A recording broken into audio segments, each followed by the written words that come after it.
충남 예산 땅의 남영군 묘소. 과연 이곳은 2대 천자지지의 대명당일까요? 아니면 조선 멸망의 원인을 제공한 흉지일까요?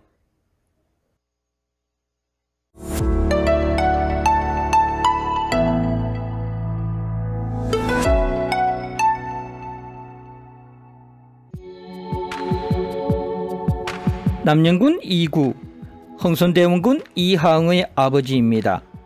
그의 묘소가 충남 예산 땅에 있습니다.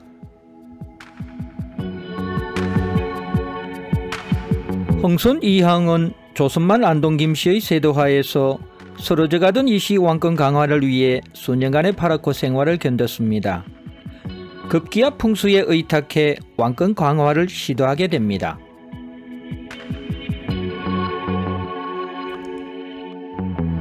이에 흥선은 지간 정만인이 제시한 두 곳 중 만대 영화 지지를 거절하고 2대 천자 지지를 선택하게 됩니다.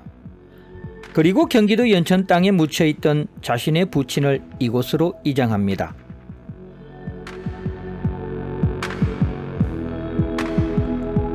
그 과정에서 이곳에 있던 기존의 가야사 절을 불태우고 탑을 부수기까지 합니다.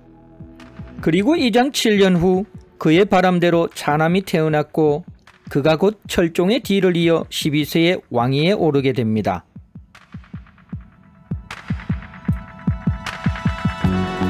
그래서 일반적으로 풍수를 잘 모르는 사람들은 이곳을 2대 천자지지 대명당으로 받아들이게 됩니다. 심지어 풍수를 좀 하는 사람 중에서도 이곳을 명당으로 생각하며 감탄사를 연발하는 이도 있습니다. 과연 그럴까요?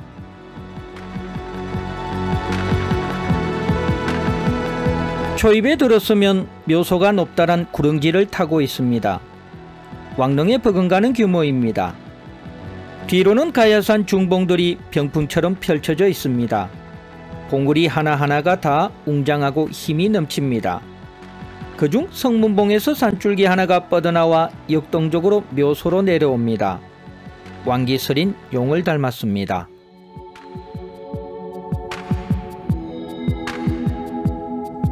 앞은 또 어떻습니까? 막힘없이 확 트였음에도 좌우산들이 중중 첩첩이 서 있습니다. 그 모습이 마치 뒤로 병풍을 두르고 정자한 왕을 배알하기 위해 도열한 고관 대작들을 닮았습니다. 이렇듯 주위 사방이 기세와 규모에서 어느 것 하나 빠지지 않습니다. 그래서 사람들은 이 터가 곧 군한 배출터란 등식을 받아들이게 됩니다.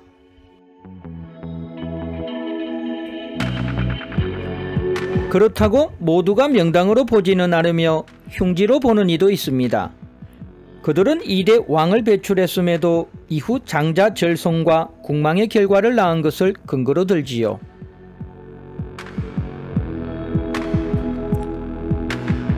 그러나 저는 어느 한쪽에도 완전히 손을 들어줄 수 없습니다.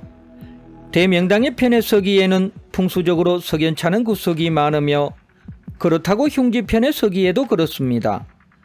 그들이 주장하는 터의 영향으로 조선이 망했다는 말은 그야말로 논리적 비약에 지나지 않기 때문입니다.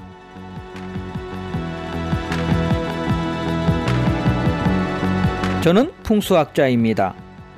그럼에도 풍수를 한 사람의 인생을 가르는 결정타로 보지 않습니다. 하물며 풍수가 국운을 결정짓는다는 말은 어불성설입니다. 단지 풍수학자로서 땅과 사람의 연관성에서 정확성을 높이기 위해 노력할 뿐입니다.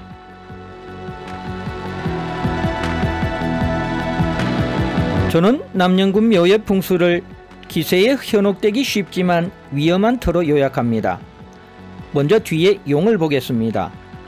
어떤 이는 묘소로 내려온 내룡을 변화가 역동적인 그야말로 왕기설인 용으로 봅니다.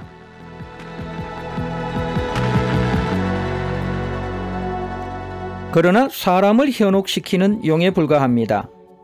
기세있게 변화를 하되 질서와 규칙이 없이 제 마음대로 꿈틀대는 전형적인 병용의 모습입니다. 그만큼 산에서 내려오는 땅기운이 건전하지 못하다는 뜻이지요.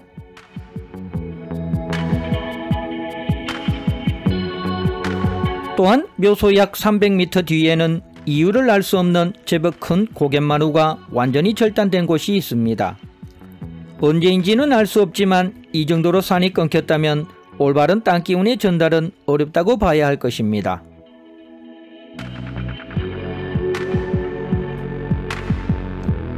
내령의 상태가 불량한데 묘소 주위 혈장의 상태가 온전할 리는 없습니다. 이곳은 본래 절터였습니다. 그래서 본래 지형보다 영역을 넓혔고 집안 또한 평평하게 만든 느낌입니다. 그러나 자세히 뜯어보면 여전히 본래 지형의 흔적이 남아 있습니다.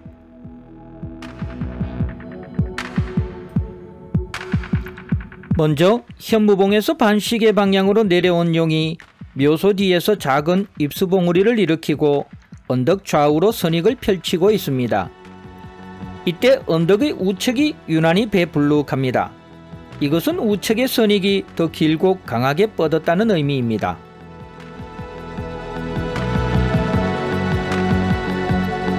그리고 남영군 묘를 특징 짓는 우측 바위군이 바로 우측 선익의 일부 형상입니다. 우측 선익이 길고 강함에 따라 전순이 우선으로 마무리합니다. 묘소 좌측 아래를 보면 다소 뾰족하게 산이 마무리하는 부분이 있는데 이것이 묘소의 전순입니다.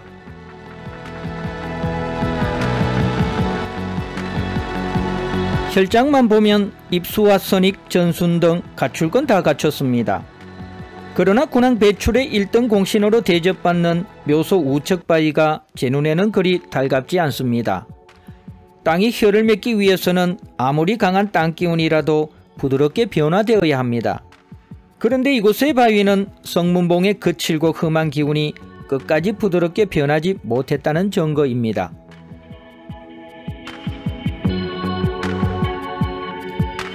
바위의 결 또한 묘소를 감아도는 맛이 없습니다. 선익의 역할은 혈이 제 영향을 발휘하도록 좌우에서 보호하는 것이기에 그 모양 또한 혈을 향해 부드럽게 감아돌아야 합니다. 그러나 이곳의 바위는 크기만 크고 억셀 뿐입니다. 힘자랑만 할 줄 알지 그 힘을 묘소를 위해 쓸 마음이 없다는 뜻입니다.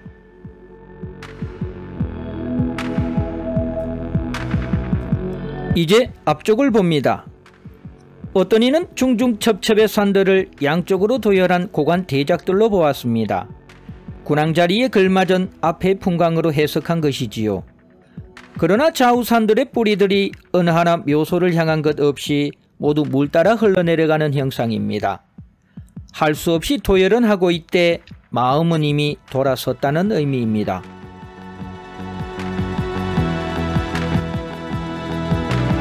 그중 일부는 노골적으로 반기를 들고 있습니다. 묘소 좌측 전방에는 상가리 미륵불이 있는데 그 뒷산이 큰 뱀을 닮았습니다. 뱀 한 마리가 산에서 내려와 고개를 바짝 쳐들고 묘를 쏘아보고 있는 듯합니다. 실로 좋은 느낌이 아닙니다.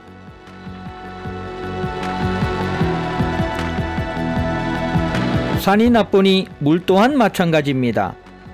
좌우 산 사이 득산천 물이 2km 이상 그대로 빠져나갑니다. 그나마 있던 땅기운이 물 따라 흘러가 버립니다. 정좌한 묘소는 빠져나가는 물을 할 일 없이 쳐다보고만 있을 뿐이지요.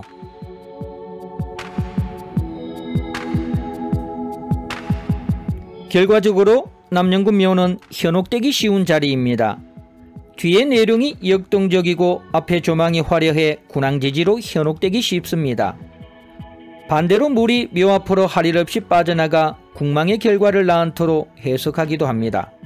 둘 다 결과를 넣고 끼어 맞추기식 해석한 느낌을 지울 수 없습니다.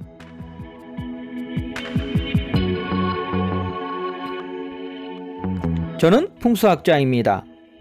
그래서 흥선대원군이 명당을 차지하려고 수단과 방법을 가리지 않았던 행위에 대한 잘잘못은 본 동영상에서는 논외로 하겠습니다.